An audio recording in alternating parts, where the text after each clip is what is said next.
నమస్తే city cable news కి స్వాగతం. నేను మీ పద్మజ. ముందుగా హెడ్లైన్స్. రాజ్యసభ సభ్యుడిగా ఎన్నికైన తర్వాత మొదటిసారిగా విశాఖ చేరుకున్న ఉత్తరాంధ్ర జిల్లాల వైకాపా ఇన్ఛార్జ్ వైవి సుబ్బారెడ్డి ఘన స్వాగతం పలికిన పార్టీ శ్రేణులు. 2024 శాసనసభ ఎన్నికల్లో విశాఖపట్నం తెదేపా పశ్చిమ నియోజకవర్గ అభ్యర్థిగా గణబాబు పేరు ఖరారు. మరోసారి తనకు అవకాశం ఇచ్చినందుకు పార్టీ అధినేత చంద్రబాబు కృతజ్ఞతలు తెలిపిన ఎమ్మెల్యే. యాదవ్ సంఘం కమ్యూనిటీ హాల్ నిర్మాణానికి స్థలం కేటాయించిన ముఖ్యమంత్రి జగన్మోహన్ రెడ్డికి కృతజ్ఞతలు తెలిపిన విశాఖ నగర మేయర్ గొలగాని హరివెంకట కుమారి. ఇక వివరాల్లోకి వెళ్తే, రాజ్యసభ సభ్యుడిగా ఎన్నికైన తర్వాత మొదటిసారిగా విశాఖకు వచ్చిన ఉత్తరాంధ్ర జిల్లాల వైఎస్ఆర్ కాంగ్రెస్ పార్టీ వ్యవహారాల ఇన్ఛార్జ్ వైవి సుబ్బారెడ్డికి విమానాశ్రయంలో ఘన స్వాగతం లభించింది. పెద్ద సంఖ్యలో వైకాపా నాయకులు, కార్యకర్తలు పాల్గొని ఎయిర్పోర్ట్ నుండి పార్టీ కార్యాలయం వరకు భారీ ర్యాలీ నిర్వహించారు. ర్యాలీలో మంత్రి అమర్నాథ్, మాజీ మంత్రి అవంతి శ్రీనివాస్, కేకే రాజు, వార్డు కార్పొరేటర్లు, వార్డు ఇన్ఛార్జీలు, పెద్ద సంఖ్యలో నాయకులు, కార్యకర్తలు పాల్గొన్నారు.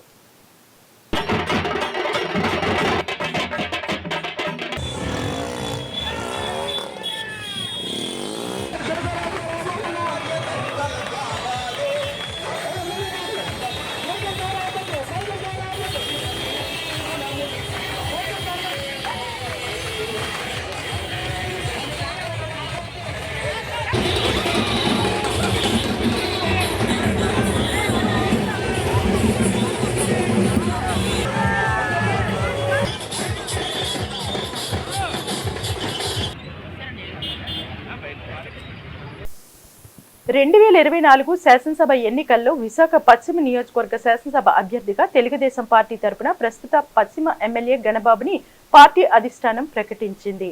ఈ సందర్భంగా గణబాబు మాట్లాడుతూ శ్రేయోభిలాషుల అందరికీ ధన్యవాదాలు తెలిపారు. మరొకసారి తాను పుట్టి పెరిగి నివాసం ఉన్న ప్రాంతం ప్రజా అవసరాలకు పోరాడే అవకాశాన్ని కల్పిస్తూ విశాఖ పశ్చిమ అభ్యర్థిగా ప్రకటించిన తెలుగుదేశం పార్టీ అధినేత చంద్రబాబు నాయుడికి ధన్యవాదాలు తెలిపారు. విశాఖ ప్రజలు కుటుంబ సమానమైన పార్టీ శ్రేణులు, తెదేపా, జనసేన అభిమానులు తమపై పెట్టిన నమ్మకాన్ని నిజం చేసేందుకు కృషి చేస్తానని గణబాబు తెలిపారు. మరి ఈరోజు 2021లో దేశంలో మొత్తం గంజాయి పట్టుబడితే అందులో 26% మన రాష్ట్రం నుంచి ఉత్పత్తి అయిందనేటువంటిది ఒకసారి మీ అందరికీ గుర్తు చేస్తున్నాం. మహిళలపై నేరాలు పెరిగే మీ అందరికీ తెలుసు. ఎంపీ ఎమ్మెల్యేల పైన మొత్తం క్రిమినల్ కేసులు 408 ఉన్నాయి మన రాష్ట్రంలో. ఇంకెలాంటి పాలన ఆశించగలుగుతాం వీళ్ళ. సో ఆ రకంగా ఈరోజు యువతను ఉత్తిత్త హామీలతో ఈరోజు మోసం చేశారు. ప్రత్యేక హోదా వస్తే ఉద్యోగాలు వస్తాయని పాదయాత్రలో ఆ రోజు 2019 వరకు చెప్పినటువంటి హామీని ఈరోజు అసలు ఆ ఊసే ఎత్తకుండా 5 ఏళ్ళు పార్లమెంటు కూడా పూర్తయింది. మరి ఈరోజు పార్లమెంట్ సభలు కూడా అయిపోయి ఎన్నికలకు వెళ్తున్నాం. ఈరోజు ఆ ప్రత్యేక హోదా అనేటువంటి అంశం పక్కన పెడితే మెయిన్ ఉన్నత విద్యారంగం నాశనం అయిపోయింది మన రాష్ట్రం. ఆ రోజుల్లో ఎస్ఆర్ఎం కానీ, విట్ కానీ, IIIT కానీ, డిఎన్ఎంఎన్ కానీ, కేఆర్ఏ కానీ, అమృత కానీ ఇలాంటి విద్యా సంస్థల్ని మన రాష్ట్రానికి తీసుకొచ్చి అమరావతిలో కూడా నెలకొల్పిన ఇన్స్టిట్యూట్స్ కూడా స్టార్ట్ అయ్యాయి. వాటితో పాటు జేవియర్ లేబర్ రిలేషన్స్ కానీ, సెంట్రల్ ట్రైబల్ యూనివర్సిటీ కానీ, ఇంటర్నేషనల్ క్రికెట్ అకాడమీ కానీ ఇవన్నీ కూడా అప్పుడు ఏర్పాటు చేయబడిన ఇప్పుడు అలాంటి పరిస్థితి కొత్తగా ఒక సంస్థను కూడా విద్యా సంస్థ నెలకొల్పడం వల్ల అప్పుడు ఎక్కువ మంది మెయిన్ హైయర్ ఎడ్యుకేషన్లో అప్పుడు తెలుగుదేశం ప్రభుత్వంలో ఖర్చు పెట్టిన అంటే స్కిల్ డెవలప్మెంట్ కావచ్చు, ఇట్లాంటి ట్రైనింగ్ అంటే ఎంప్లాయ్మెంట్కి సంబంధించినట్టు ఖర్చు పెట్టిన దాంట్లో ఈరోజు 50% కూడా టెక్నికల్ ఎడ్యుకేషన్ కానీ, స్కిల్ డెవలప్మెంట్కి కానీ ఖర్చు పెట్టబడ్డారు. ఇక క్వాలిటీ గురించి చూస్తే NIRF ఏదైతే టాప్ 100 యూనివర్సిటీస్ని ఐడెంటిఫై చేస్తుందో అలాంటి టాప్ 100 యూనివర్సిటీస్లో ఇప్పుడు కూడా 4 యూనివర్సిటీస్ మన ఆంధ్రప్రదేశ్లో ఉంటాయి. యాదవ సంఘం కమ్యూనిటీ హాల్ భవనానికి ప్రభుత్వం ఎండాడ దిశ పోలీస్ స్టేషన్ వద్ద సుమారు 25 కోట్ల రూపాయల విలువైన 50 సెంట్ల భూమిని కేటాయించిన ముఖ్యమంత్రి జగన్మోహన్ రెడ్డికి యాదవ సంఘం తరపున కృతజ్ఞతలు తెలియజేస్తున్నామని మేయర్ గొలగాని హరివెంకట కుమారి తెలిపారు. ఈ మేరకు జిల్లా యాదవ సంక్షేమ సంఘం ఆధ్వర్యంలో డాబా గార్డెన్స్ VGF ప్రెస్ క్లబ్ లో ఏర్పాటు చేసిన మీడియా సమావేశంలో ఆమె మాట్లాడుతూ కమ్యూనిటీ హాల్ నిర్మాణానికి YCP Uttarandhra incharge YV Subba Reddy ఆదివారం భూమి పూజ చేస్తారని వెల్లడించారు. తాను మేయర్ అయిన వెంటనే యాదవ భవన్ కోసం సీఎంకి వినతి పత్రం ఇచ్చానని గుర్తు చేశారు. కౌన్సిల్ ఆమోదం తీసుకుని భవన్ నిర్మాణం చేపడతారని ఆమె స్పష్టం చేశారు. గౌరవనీయులు మన రాష్ట్ర ముఖ్యమంత్రి వర్యులు శ్రీ వైఎస్ జగన్మోహన్ రెడ్డి గారుకి ముందుగా యాదవులందరి తరపున కృతజ్ఞతలు తెలియజేసుకుంటూ, గతంలో మేయర్ అయిన తర్వాత ఫస్ట్ నేను ఒక మెమరాండం ముఖ్యమంత్రి గారు ఇక్కడికి ఎయిర్పోర్ట్కి వచ్చినప్పుడు నేను యాదవులందరినీ ఉద్దేశించి ఇక్కడ సామాజిక భవనము కేటాయించాలని నేను ఒక మెమరాండం ఇవ్వడం జరిగింది. అది వెంటనే అక్కడున్న కలెక్టర్ గారికి మన ముఖ్యమంత్రి గారు ఆదేశించారు. ఆ వెంటనే మన కలెక్టర్ గారు ఇక్కడ మనకి నేషనల్ హైవే దగ్గర ఉన్న దిశ పోలీస్ స్టేషన్ పక్కన సైట్, అలాగే లోపల ఇంకో సైట్, 2 సైట్స్ కూడా మనకి చూపించడం జరిగింది. మనకి అది ఆమోదమయ్యి మనకి జీవో కాపీ కూడా ఇవ్వడం జరిగింది. ఉత్తరాంధ్ర జిల్లా ప్రజలందరూ కూడా ఈ కార్యక్రమానికి వచ్చి విజయవంతం చేస్తారని మనస్ఫూర్తిగా కోరుకుంటూ, వైసీపీ నాయకులు గొలగాని శ్రీనివాస్ మాట్లాడుతూ గత ప్రభుత్వాలు సామాజిక వర్గానికి భవనాలు ఇవ్వలేదని మండిపడ్డారు. యాదవ్ భవనానికి 25 కోట్ల రూపాయలు విలువైన భూమి ఇవ్వడం హర్షణీయమన్నారు. మరో పెద్ద సామాజిక వర్గం యాదవులకు కూడా అరకర స్థలం కేటాయించడం జరిగింది. ఆ స్థలం కూడా ముఖ్యమంత్రి గారు గౌరవ మేయర్ గారి రిప్రజెంటేషన్ మీద వెంటనే కలెక్టర్ గారికి, అక్కడ ఉన్నటువంటి కలెక్టర్ మల్లికార్జున గారికి ఇమ్మీడియట్లుగా ఈ స్థలం మీద మరి మేయర్ గారు అడగడం జరిగింది. తప్పకుండా ఈ స్థలం సర్వే చేసి వాళ్ళకు అనుకూలమైనటువంటి ప్రాంతంలో మరి యాదవులకు ఇవ్వండి అని మరి ఆ రోజు ముఖ్యమంత్రి గారు ఎయిర్పోర్ట్లోనే కలెక్టర్ మల్లికార్జున గారికి ఆదేశించడం జరిగింది. వెంటనే మల్లికార్జున గారు మేయర్ గారితో 2 స్థలాలు సర్వే చేయించి చూపించడం జరిగింది. ఒకటి మరి మన ఏదైతే వైఎస్ఆర్ కాంగ్రెస్ పార్టీ ఎండార్లో ఆఫీస్ ఉందో ఆ ఏరియాలో, ఒకటి నేషనల్ హైవేకి ఆనుకొని నేషనల్ హైవే ఫేసింగ్తో ఎండాడ ఏదైతే ఈఎన్టీ హాస్పిటల్ కడతా ఉన్నారో దాని పక్కనే అరకర స్థలం చూపించడం జరిగింది. ఈ సమావేశంలో యాదవ సంఘం నాయకులు పల్లా దుర్గారావు, మొల్లి అప్పారావు, సారిపల్లి గోవింద్, మువ్వల లక్ష్మీ సురేష్, పీతల గోవింద్, గుంటుపోయిన రవికుమార్, మన్యాల శ్రీనివాస్, పీతల వాసు తదితరులు పాల్గొన్నారు. మధురవాడ జీవీఎంసీ జోన్ 2 పరిధి 6వ వార్డులో పలు అభివృద్ధి పనులకు భీమిలి శాసనసభ్యులు ముత్తంశెట్టి శ్రీనివాసరావు స్థానిక కార్పొరేటర్ లక్ష్మీ ప్రియాంకతో కలిసి శుక్రవారం శంకుస్థాపన చేశారు. ఎల్ఐజీ హౌసింగ్ దగ్గర ఉన్న సన్షైన్ పార్క్ లో ఓపెన్ జిమ్, వేపచెట్టు పార్క్ లో open gym, sugar factory layout లో ప్రహరీ గోడ, ఓపెన్ జిమ్, సంపత్ నగర్ లో 18.89 లక్షల రూపాయల వ్యయంతో పార్కు తదితర పనులకు శంకుస్థాపన చేశారు. అనంతరం లక్ష్మీ ప్రియాంక మాట్లాడుతూ గత ప్రభుత్వంలో చంద్రబాబు నాయుడు ఎన్నికలు అయిపోగానే ప్రజలను మర్చిపోయారని, కానీ జగన్మోహన్ రెడ్డి నాయకత్వంలో ఇచ్చిన హామీలే కాకుండా ఇవ్వని హామీలను కూడా అమలు చేశారన్నారు. నవరత్నాలు, నవశకం ద్వారా 23 రకాల కార్యక్రమాలను మీ ఇంటి ముందుకు వాలంటీర్లు సచివాలయం వ్యవస్థ ద్వారా తీసుకువచ్చారని తెలిపారు. లెస్ దెన్ 2 వీక్స్ టైంలో అనుకుంటా మరి ఎక్కడ జరిగినటువంటిది ఎమ్మెల్యే గారి చొరవతో, ఆయన ఆశీర్వాదంతో ఇంత ఫాస్ట్గా ఫౌండేషన్ వేయడానికి మరి సహకరించిన మన ఎమ్మెల్యే గారికి సభముఖంగా ధన్యవాదాలు తెలుపుకుంటూ 6వ వార్డు తరపు నుంచి, సంపద కాలనీ తరపు నుంచి, అలానే దీన్ని స్పీడప్ చేసిన ఏఈ గారికి కూడా మరొకసారి ధన్యవాదాలు తెలుపుకుంటూ, నెక్స్ట్ వీకే ఈ వర్క్ స్టార్ట్ అవుతుందని చెప్పారు, చాలా సంతోషం. అలానే సంపత్ నగర్ లాస్ట్ 2-3 ఇయర్స్లోనే మనం 2.5 crores పైగా డెవలప్మెంట్ ఖర్చు చేయడం జరిగిందండి. మన ప్రభుత్వం జగన్మోహన్ రెడ్డి గారు ముఖ్యమంత్రి అయిన తర్వాత మీ అందరికీ తెలిసినటువంటిదే సంక్షేమం, అభివృద్ధి అనేది ఒక 2 కళ్ళుగా రాష్ట్రం డెవలప్మెంట్ జరుగుతుంది. అర్హత ఉన్న ప్రతి వారికి ఎన్నో పథకాలు డైరెక్ట్గా రావడం జరుగుతుంది. అలానే మన కాన్స్టిట్యున్సీకి వస్తే మీరు అందరూ ఒకసారి ఆలోచించాలి, గత ఉన్న ప్రభుత్వానికి ఈ ప్రభుత్వానికి తేడా ఏంటి, ఎన్ని పథకాలు వస్తున్నాయి, ఎంత అభివృద్ధి జరుగుతుంది, అలానే గత ఎమ్మెల్యేకి ఇప్పటికి ఏంటి తేడా అనేది మీరు ఒకసారి ఆలోచించి, మరి 2 నెలల్లో మనకి ఎలక్షన్స్ రాబోతున్నాయి. అవంతి శ్రీనివాసరావు గారి గురించి అందరికీ తెలుసు. లాస్ట్ 2 years నుంచి ఏ ఎమ్మెల్యే కూడా ఇంత కష్టపడ్డాం నేనైతే చూడలేదండి. మనందరం రోజు చూస్తూనే ఉంటాము, న్యూస్, టీవీ ఛానల్స్. ఎవరైనా వీక్లో అట్లీస్ట్ 1 day బ్రేక్ తీసుకుంటారు. సార్ సండే కూడా గడప గడప కార్యక్రమానికి అటెండ్ అవుతున్నారు. So most hard working MLA అని నేను గట్టిగా చెప్పగలను. మా నాన్నగారనే కాదు, మీరందరూ చూస్తున్నారు, మా వెనకాల నాయకులు కూడా ఉన్నారు, అందరికీ తెలుసు. మరి వెనక తిరిగేవారు నాయకులు కావచ్చు, కుర్రోళ్ళు కావచ్చు, వాళ్ళు అలసిపోతారు, కానీ మన ఎమ్మెల్యే గారు అలసిపోయిన every day he's among the people అండి. కార్యక్రమంలో భీమిలి నియోజకవర్గ ఇన్ఛార్జ్ ముత్తంశెట్టి మహేష్, నగరాల కార్పొరేషన్ చైర్మన్ పోతిన శ్రీనివాస్, 6వ వార్డు అధ్యక్షులు బట్ట అప్పలరాజు, పిల్లా సూరిబాబు, పోతిన ఎల్లాజీ, గుంటుబోయిన సంజీవ్, కనకరాజు సియాద్రి, మొజాడ రమణమూర్తి, కొండపల్లి వరలక్ష్మి, జామి శివ, కాలనీవాసులు, కార్యకర్తలు, అభిమానులు పాల్గొన్నారు. విశాఖ ఉత్తర నియోజకవర్గ పరిధిలో 24వ వార్డు రేసిపవానిపాలెంలో శ్రీ శ్రీ శ్రీ శాంతి స్వరూపిణి అమ్మవారి ఆలయం వద్ద సుమారు 16,50,000 రూపాయల వ్యయంతో నిర్మించనున్న నూతన షెడ్డుకు ఆ నియోజకవర్గ సమన్వయకర్త కేకే రాజు శనివారం శంకుస్థాపన చేశారు. 24వ వార్డు కార్పొరేటర్ సాడి పద్మారెడ్డి ఆధ్వర్యంలో నిర్వహించిన ఈ కార్యక్రమంలో ముఖ్య అతిథిగా పాల్గొన్న కేకే రాజు ముందుగా కొబ్బరికాయ కొట్టి శంకుస్థాపన చేశారు. అంతకుముందు ఆలయంలోకి వెళ్లి అమ్మవారిని దర్శించుకున్నారు.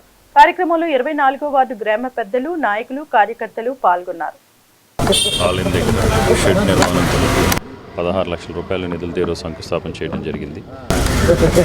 ముఖ్యంగా ఇదే కాదు, అందరికీ కూడా తెలిసిందే, గడిచిన 4 సంవత్సరాలు 10 నెలల కాలంలో గౌరవ ముఖ్యమంత్రి వైఎస్ జగన్మోహన్ రెడ్డి గారి ఆదేశాల మేరకు వైఎస్ఆర్ కాంగ్రెస్ పార్టీలో ఉన్న అందరూ ప్రజాప్రతినిధులు కూడా ఎప్పటికప్పుడు వారి వార్డుల్లో పర్యటిస్తూ ప్రజల దగ్గర నుంచి ప్రజా సమస్యలపై వినతులు, విజ్ఞప్తులు కూడా స్వీకరించి ప్రజాభిప్రాయాన్ని గౌరవించి ప్రజలకు మెరుగైన మౌలిక వసతులు కల్పించాలనేది ముఖ్యమంత్రి గారి యొక్క ఆదేశం. దానికి అనుగుణంగా ఈ నియోజకవర్గ చరిత్రలో ఎన్నడూ లేని విధంగా వైఎస్ఆర్ కాంగ్రెస్ పార్టీ అధికారంలోకి వచ్చిన తర్వాత ఇప్పటి వరకు 438 కోట్ల రూపాయల నిధులతో రోడ్స్ కానీ, డ్రైన్స్ కానీ, స్కూల్స్ కానీ, హాస్పిటల్స్ కానీ, విద్యుత్ ట్రాన్స్ఫార్మర్స్ కానీ, పార్క్స్ కానీ, బరియల్ గ్రౌండ్స్ కానీ, అంగన్వాడీ సెంటర్స్ కానీ వాటన్నిటికీ సంబంధించి ఇప్పటి వరకు 438 కోట్ల రూపాయల నిధులు వెచ్చించడం జరిగింది. ఎందుకంటే ఇది ఆషామాషి విషయం కాదు. గత 2014 నుంచి 2019 టైంలో కేవలం 50 కోట్ల రూపాయల లోపే మౌలిక వసతులకు వెచ్చిస్తే మనం 438 కోట్ల రూపాయలు వెచ్చించి ఎన్నో దీర్ఘకాలికంగా ఉన్న సమస్యలు, ఎందుకంటే మనకి అప్రోచ్ ఇన్ఫ్రాస్ట్రక్చర్ బాగుంటేనే ఇన్వెస్ట్మెంట్స్ కూడా వస్తాయి. దానికి అనుగుణంగా ఈరోజు మ్యారేట్ హోటల్ దగ్గర నుంచి అల్లూరు సీతారామరాజు సైట్ వరకు 80 ఫీట్ రోడ్ కానీ, ఇంటర్నల్ 80 ఫీట్స్ రోడ్స్ కానీ, ఇంటర్నల్ రోడ్స్ కానీ, మాధవస్వామి టెంపుల్ రోడ్డు కావచ్చు, ఇవన్నీ కూడా అభివృద్ధి చేయడం వల్ల ఈరోజు ఇనార్బిట్ మాలు, ఏఎంసీ మాలు, డీమార్ట్ సెకండ్ యూనిట్ లాంటి పెట్టుబడులు సుమారు 2,000 కోట్ల రూపాయల పెట్టుబడులు నియోజకవర్గానికి వచ్చి 15,000 నుంచి 18,000 మందికి ఉపాధి, స్థానికంగా ఉన్న యువకులకు ఉపాధి సంవత్సర కాలంలో వచ్చే విధంగా వాటి నిర్మాణాలన్నీ కూడా జరుగుతున్నాయి. ఏదేమైనా ఒక మంచి మనసున్న నాయకుడు, అహర్నిశలు కూడా ప్రతిక్షణం ప్రజాహితం కోసం పాటుపడే ముఖ్యమంత్రి గారి ఆధ్వర్యంలో తప్పకుండా ఆయన ఆలోచనలు, ఆశయాలను కూడా చిత్తశుద్ధితో ముందుకు తీసుకెళ్లి ప్రజలకు మెరుగైన జీవన ప్రమాణాలు కల్పించాలన్నదే మా అందరి ముందున్న లక్ష్యం.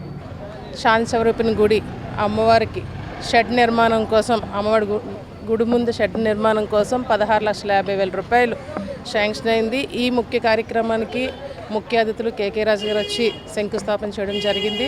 అలాగే 24వ వార్డులో పలు అభివృద్ధి కార్యక్రమాలు జరిగాయి. రోడ్లు అయితేనేమి, డ్రైన్స్, అలాగే సామాజిక భవనాలు, మహిళలకు మీటింగ్స్ కోసం వాళ్ళకి సౌకర్యార్థము సామాజిక భవనాలు అన్నీ కట్టించడం జరిగాయి. అన్నీ ఓపెనింగ్స్ అవుతూ ఉన్నాయి. జగన్మోహన్ రెడ్డి గారు వచ్చిన తర్వాత కేకే రాజు గారి ఆధ్వర్యంలో 24వ వార్డులో ప్రతి పని కూడా ప్రజల విజ్ఞప్తి, ఏది వచ్చినా కూడా ప్రతి పని మీద కూడా శ్రద్ధ పెట్టి చేయించడం వల్ల 24వ వార్డు ప్రజలు కూడా చాలా సంతోషంగా ఉన్నారు. అలాగే వార్డులో కార్యకర్తలు ప్రతి ఒక్కరూ కూడా నాది జెండా జగన్మోహన్ రెడ్డి గారు అనే నినాదంతో ప్రతి ఒక్కరూ కష్టపడి పనిచేస్తున్నారు. తాను ప్రకటించిన నవరత్నాలను అమలు చేయడంలో ముఖ్యమంత్రి జగన్మోహన్ రెడ్డి పూర్తిగా విఫలమయ్యారని భారతీయ జనతా పార్టీ మాజీ శాసనసభ్యులు విష్ణుకుమార్ రాజు అన్నారు. విశాఖపట్నం ఉత్తర నియోజకవర్గంలో వికసిత్ భారత సంకల్ప యాత్రలో భాగంగా నియోజకవర్గ ప్రజలతో సమావేశం నిర్వహించారు. ఈ సందర్భంగా విష్ణుకుమార్ రాజు మాట్లాడుతూ మద్యపాన నిషేధంతో పాటు ధరలు తగ్గిస్తానని ఒక్కసారి అవకాశం ఇవ్వండి అంటూ అధికారంలోకి వచ్చిన జగన్మోహన్ రెడ్డి ప్రజలను నమ్మించి మోసం చేశారన్నారు. నిజమైన అభివృద్ధి చేస్తాడని నమ్మి ప్రజలు భారీ మెజార్టీతో జగన్ ని గెలిపిస్తే అధికారంలోకి వచ్చిన వెంటనే ప్రజా వేదికను కూల్చేయడం ద్వారా జగన్ పాలన మొదలైందన్నారు. సమావేశంలో బీజేపీ నాయకులు, కార్యకర్తలు పెద్ద సంఖ్యలో ప్రజలు పాల్గొన్నారు. జగన్మోహన్ రెడ్డి గారు మనకి చాలా బాగా అన్నీ చేస్తాము, నేనున్నాను, నేను చేస్తాను, నేను చూస్తాను, మద్యపాన నిషేధం చేస్తాము, మద్యపాన నిషేధం మొత్తం పూర్తిగా మద్యపాన నిషేధం చేస్తాము, అట్లాగే కరెంటు బిల్లులు తగ్గిస్తాను, అట్లాగే అమ్మ ఒడి ఇంట్లో ఎంతమంది ఉన్నా వాళ్ళందరికీ కూడా చదువులు చెప్పిస్తాను. 18,000 వేస్తున్నారు కదా, మొత్తం అందరికీ ఇంట్లో 4 పిల్లలు ఉంటే 4 పిల్లలకి కూడా చేస్తాము. అట్లాగే అన్ని చేస్తాను అని చెప్పి ప్రజల్ని నమ్మించి చెప్పిన వల్లనే అందరం కూడా ఫోన్లే ఒకసారి ఈ జగన్ బాబుకి ఓటేస్తే మంచిదే, ఓటు వేద్దాము అనే ఉద్దేశంతో రాష్ట్ర ప్రజలు 151 సీట్లు ఇవ్వటం జరిగింది. 151 సీట్లు ఇవ్వటం అంటే చిన్న విషయం కాదు. 175 నియోజకవర్గాల్లో 151 సీట్లు జగన్మోహన్ రెడ్డి గారికి ఇచ్చారు. మంచి పరిపాలన వస్తుంది అని అనుకుంటే ఆయన రావటం అధికారంలోకి వచ్చిన తర్వాత మొట్టమొదటి పని ప్రజావేదికని కూల్చేయటం. యాదవులను పంది కులమని సంబోధించిన విశాఖ ఎంపీ ఎంవివి సత్యనారాయణ యాదవ్ కులానికి బేషరతుగా క్షమాపణ చెప్పాలని భారత యాదవ్ మహాసభ రాష్ట్ర అధ్యక్షులు కోడిపోయిన బాబ్జీ డిమాండ్ చేశారు. శనివారం ఉషోదయ కూడల్లో యాదవ్ సంఘాల ఐక్యవేదిక ఆధ్వర్యంలో నిర్వహించిన ధర్నా కార్యక్రమంలో బాబ్జీ మాట్లాడుతూ ఎంవివి సత్యనారాయణ ఒక ప్రెస్ మీట్ లో వంశీకృష్ణ శ్రీనివాస్ ని ఉద్దేశిస్తూ మీ జాతి పంది జాతి అని ఉచ్చరించడం చాలా దారుణమని, దీనిపై వెంటనే ఎంవివి క్షమాపణ చెప్పాలని డిమాండ్ చేశారు. క్షమాపణ చెప్పకపోతే ఎంవివి ఇల్లు ముట్టడికి కార్యాచరణ రూపొందిస్తామని హెచ్చరించారు.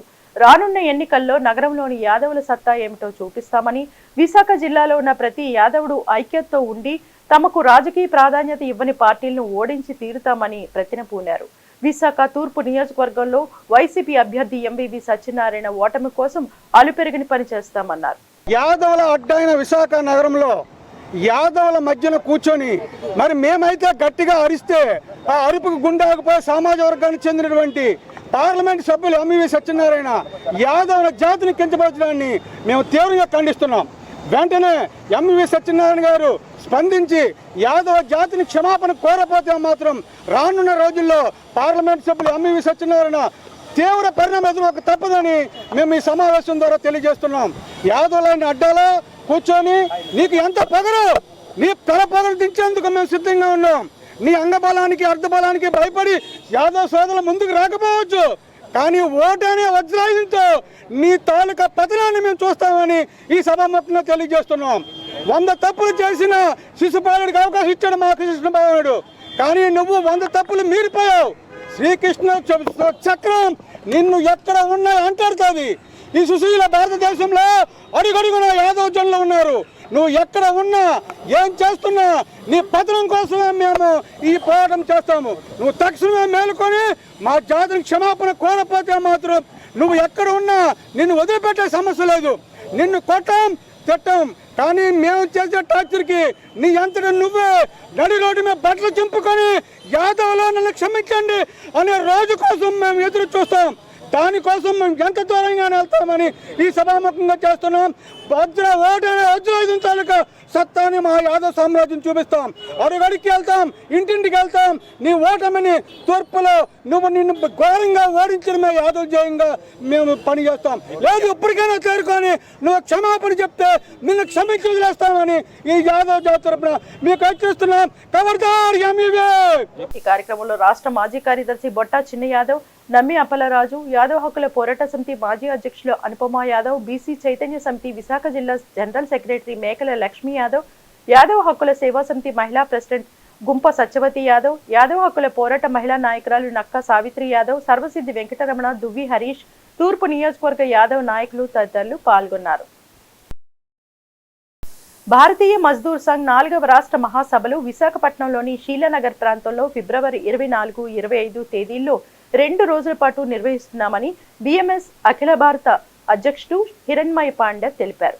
శనివారం మీడియాతో ఆయన మాట్లాడుతూ భారతీయ మజ్దూర్ సంఘ్ శాఖలు దేశవ్యాప్తంగా 570 జిల్లాల్లో పనిచేస్తున్నాయన్నారు. సుమారు 2 కోట్ల మంది సభ్యులతో దేశంలోని అతిపెద్ద కార్మిక సంఘంగా గుర్తింపు పడిందన్నారు. రాజకీయాలకు అతీతంగా కేంద్రంలోనూ రాష్ట్రంలోనూ ఏ పార్టీ అధికారంలో ఉన్నప్పటికీ కార్మికుల పక్షాన నిలబడి పనిచేస్తుందని చెప్పారు. కార్మికులకు సామాజిక భద్రత కల్పించడమే లక్ష్యంగా బిఎంఎస్ పనిచేస్తున్నట్లు తెలిపారు. రాష్ట్రంలో కనుక చూసినట్లయితే కార్మిక రంగంలో ఉన్నటువంటి కన్స్ట్రక్షన్లో ఉన్నటువంటి కార్మికులకి ఎవరికి కూడా వాళ్ళ నిధిని ఉపయోగించట్లేదు. ఆ నిధిని వెంటనే బోర్డుకు జమ చేయాలి ఒకటి.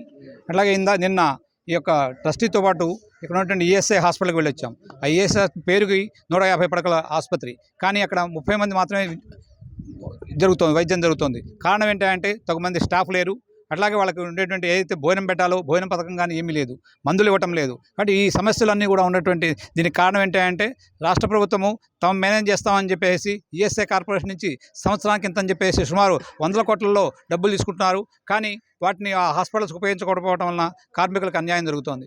ఈ సమస్యలాంటి మీద కూడా ఈ 2 రోజుల్లో చర్చించి రాబోయే రోజుల్లో వాటి మీద కూడా భారతీయ మజ్లిస్ పోరాటం చేస్తుందని చెప్పేసి ఇందు మూలంగా తెలియజేస్తున్నాను. రాష్ట్ర అధ్యక్షుడు మన్నవ శ్రావణ్ కుమార్ అధ్యక్షత వహించిన ఈ కార్యక్రమంలో అఖిల భారత ఉపాధ్యక్షుడు మల్లా జగదీశ్వరరావు, దక్షిణ భారత సంఘటన మంత్రి దురై రాజ్, రాష్ట్ర ప్రధాన కార్యదర్శి ఎంవిఎస్ నాయుడు, రాష్ట్ర కార్యదర్శి లోవారెడ్డి, జిల్లా అధ్యక్షుడు రొక్కం సురేష్ కుమార్, జిల్లా కార్యదర్శి సరగడం రామచంద్రశేఖర్, రాష్ట్ర కోశాధికారి లాలం ప్రసాద్ తదితరులు పాల్గొన్నారు. మత్స్యకారులు అధికంగా ఉన్న నియోజకవర్గాల్లో అసెంబ్లీ సీట్లు కేటాయించాలని ఉత్తరాంధ్ర మత్స్యకారుల ఫోరం అధ్యక్షులు న్యాయవాది పుక్కళ్ల నాగరాజు ప్రధాన రాజకీయ పార్టీలను విజ్ఞప్తి చేశారు. ఈ మేరకు డబ్బాగడ్డ విజయ్ ప్రెస్ క్లబ్ లో శనివారం ఏర్పాటు చేసిన మీడియా సమావేశంలో ఆయన మాట్లాడుతూ, గతంలో టీడీపీ ప్రభుత్వం ఎలక్షన్ మేనిఫెస్టోలో మత్స్యకారులను ఎస్టీ జాబితాలో చేరుస్తామని హామీ ఇచ్చారని, టీడీపీ అధికారంలోకి వచ్చిన తర్వాత జాబితాలో చేర్చలేదని తెలిపారు. దీనిపై తీర ప్రాంత మత్స్యకారులు శ్రీకాకుళం నుండి నెల్లూరు జిల్లా వరకు ఎస్టీ సాధన సమితి ద్వారా ఉద్యమం చేస్తుండగా అప్పటి ముఖ్యమంత్రి చంద్రబాబు టెంట్లు ఎత్తివేయకపోతే తోలు తీస్తానని మత్స్యకారులను అవమానించి బెదిరించారని గుర్తు చేశారు.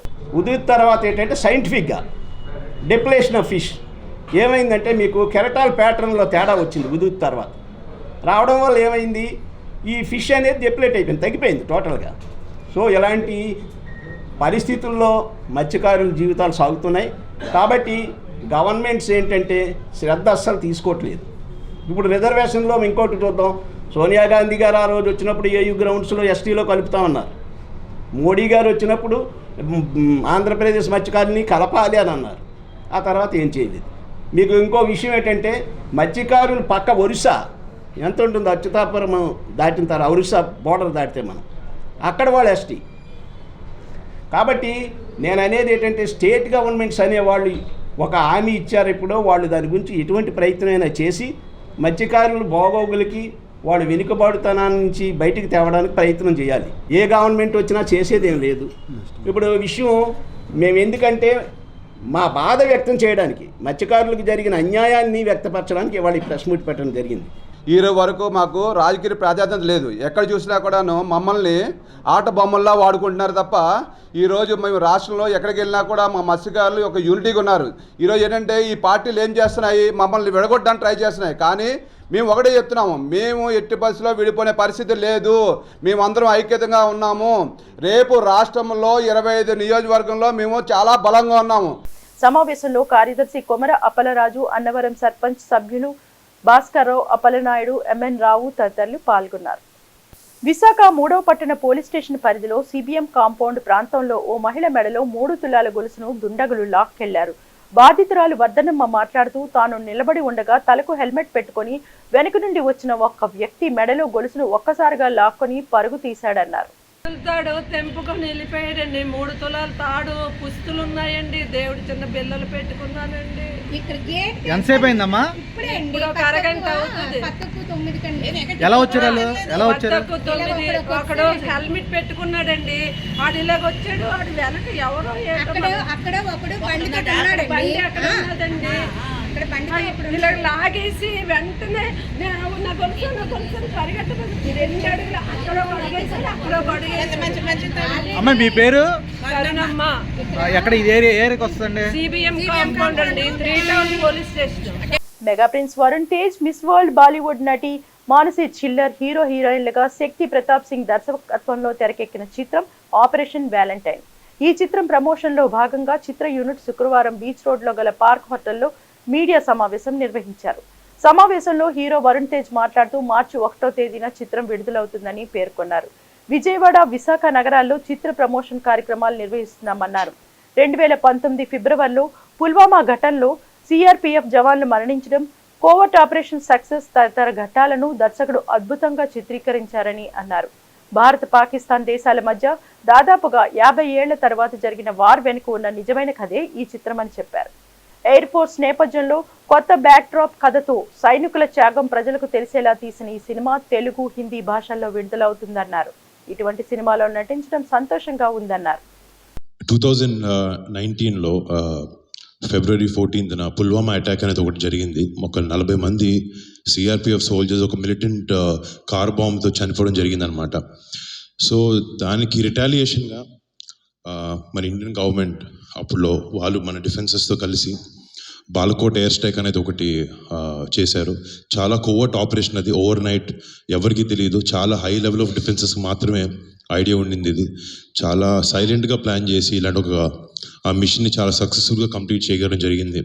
దాని తర్వాత పరిణామాలు, దాని తర్వాత ఇండియా పాకిస్తాన్ మధ్యన జరిగిన ఏదైతే డిఫరెన్సెస్ ఉన్నాయో, ఏదైతే ఒక స్విఫ్ట్ రిటార్డర్ ఒక ఫస్ట్ టైం ఒక 2 నేషన్స్ ఎయిర్ ఫోర్సెస్ ఢీకొన్నాయి ఒక 50 ఏళ్ళ తర్వాత దగ్గర. సో ఈ సన్నివేశాలన్నీ ఏంటంటే మనందరికీ చాలా వరకు మీ మీడియా మిత్రుల ద్వారా లేకపోతే సోషల్ మీడియా ద్వారా ఎంతో కొంత ఇన్ఫర్మేషన్ వరకు యంగ్స్టర్స్కి కానీ అందరికీ తెలుసు. విశాఖ జిల్లా ఛాంబర్ ఆఫ్ కామర్స్ మరియు దుకాణాలు సంస్థలు అసోసియేషన్ వారితో ఫిబ్రవరి 23న విశాఖపట్నం సంయుక్త కార్మిక కమిషనర్ ఏ గణేశన్ ఆధ్వర్యంలో సమావేశం నిర్వహించారు. ఆంధ్రప్రదేశ్ ప్రభుత్వం విజయవాడ వారి సూచన మేరకు ఆంధ్రప్రదేశ్ దుకాణములు మరియు సంస్థల చట్టం 1988 కింద రిజిస్ట్రేషన్ కొరకు విశాఖలో ఉన్న దుకాణాలు మరియు ఇతర సంస్థలు ఈ నెల 29 లోపు నమోదు పూర్తి చేసుకోవాలని తెలియపరచడం జరిగింది.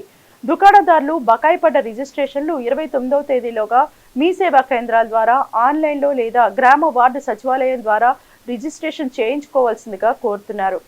మార్చి 1వ తేదీ తర్వాత కార్మిక శాఖ రిజిస్ట్రేషన్ చేయించుకోని వారిపై చట్టపరమైన కఠిన చర్యలు తీసుకోబడతాయని గణేశన్ తెలిపారు. సమావేశంలో ఉప కార్మిక కమిషనర్, సహాయ కార్మిక కమిషనర్ మరియు విశాఖపట్నం 1-2 సర్కిల్ అధికారులు పాల్గొన్నారు. విశాఖపట్నం జోన్ సంబంధించి విశాఖపట్నం, విజయనగరం మరియు శ్రీకాకుళం జిల్లాల్లోని వివిధ సంస్థలు, దుకాణాలు యాజమాన్యాలకు కార్మిక శాఖ తరఫున చేస్తున్న విజ్ఞప్తి ఏమిటంటే, మీ సంస్థలు మరియు దుకాణములను వెంటనే కార్మిక శాఖలో ఆన్లైన్ రిజిస్ట్రేషన్ చేసుకోవలసిందిగా విజ్ఞప్తి చేస్తున్నాను. రెన్యువల్ చేసుకోవాల్సిందిగా విజ్ఞప్తి చేస్తున్నాను. మీకు సంబంధించి సమీపంలోని జిఎస్డబ్ల్యూఎస్ గ్రామ వార్డు సచివాలయాల్లో కానీ మీ సేవా కేంద్రాల్లో కానీ ఆన్లైన్ ద్వారా కార్మిక శాఖ సంబంధించిన దుకాణం సంస్థల రిజిస్ట్రేషన్ను చేపడతారు. దానికి సంబంధించిన ఫీజులు చెల్లించి 3 సంవత్సరాలకు ఒకేసారి రిజిస్ట్రేషన్ మరియు రెన్యువల్ చేసుకోవాల్సిందిగా విజ్ఞప్తి చేస్తున్నాను. అదే మాదిరిగా భవన నిర్మాణ రంగ కార్మికులకు భద్రతా ప్రమాణాలు పాటించవలసిందిగా, నిర్మాణ సంస్థలకు గృహ నిర్మాణం చేస్తున్న యజమానులకు, వివిధ మేస్త్రీలకు, నిర్మాణ సంస్థలకు విజ్ఞప్తి చేస్తున్నాను. వార్తలు ముగించే ముందు ముఖ్యాంశాలు మరొకసారి. రాజ్యసభ సభ్యుడిగా ఎన్నికైన తర్వాత మొదటిసారిగా విశాఖ చేరుకున్న ఉత్తరాంధ్ర జిల్లాల వైకాపా ఇన్ఛార్జ్ వైవి సుబ్బారెడ్డి ఘన స్వాగతం పలికిన పార్టీ శ్రేణులు. 2024 శాసనసభ ఎన్నికల్లో విశాఖపట్నం తెదేపా పశ్చిమ నియోజకవర్గ అభ్యర్థిగా గణబాబు పేరు ఖరారు.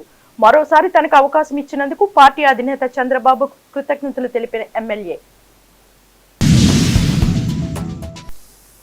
యాదవ్ సంఘం కమ్యూనిటీ హాల్ నిర్మాణానికి స్థలం కేటాయించిన ముఖ్యమంత్రి జగన్మోహన్ రెడ్డికి కృతజ్ఞతలు తెలిపిన విశాఖ నగర మేయర్ గొలగాని హరివెంకట కుమారి. ఇవి బులెటిన్ విశేషాలు. మరిన్ని వార్తా వివరాలతో మళ్ళీ కలుసుకుందాం. అంతవరకు సెలవు, నమస్కారం.